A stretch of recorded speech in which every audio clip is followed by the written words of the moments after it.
It's another nationally televised game for the Seattle Seahawks, and once again they fall flat on their face. The Green Bay Packers come into Lumen Field and beat the brakes off the Seahawks. We've seen this so many times against the elite football teams. The Seattle Seahawks have faltered. From the jump, despite winning the coin toss, Green Bay said, we're taking the ball and we're going to push the ball down the field. We're going to be physical with Josh Jacobs.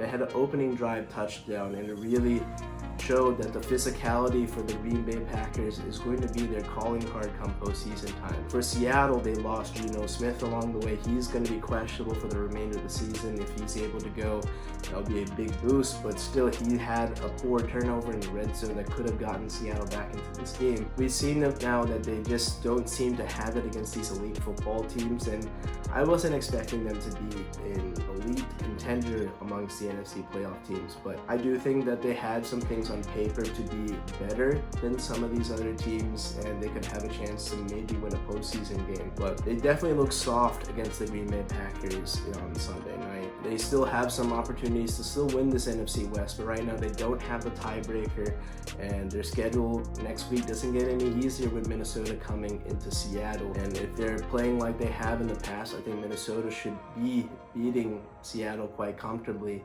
and that might lock up the division for the LA Rams sooner rather than later. For the Green Bay Packers, they can show that they're a championship contender. It's just unfortunate that this year they're playing in the league's hardest division. In any other division in the NFC other than the NFC East, they would be leading that division, but unfortunately this year the Detroit Lions have been playing great at 12-2, and the Minnesota Vikings are also 12-2, playing great. Their 4 losses have come to 2 against the Detroit Lions, 1 against the Minnesota Vikings, and 1 against the Philadelphia Eagles.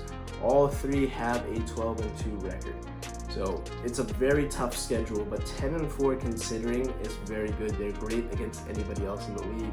And I've been saying this consistently, that I think that if they were to beat their first round matchup between the Tampa Bay Buccaneers or the LA Rams, I think they're very capable of doing so. And then if they have a chance to go to Detroit or Minnesota or even Philadelphia, they have an absolute chance to come out there victorious, and they're a sneaky team. The way the playoff picture is looking like, it's a 4-team race with the 3 teams that are playing really good in the NFC North and the Eagles.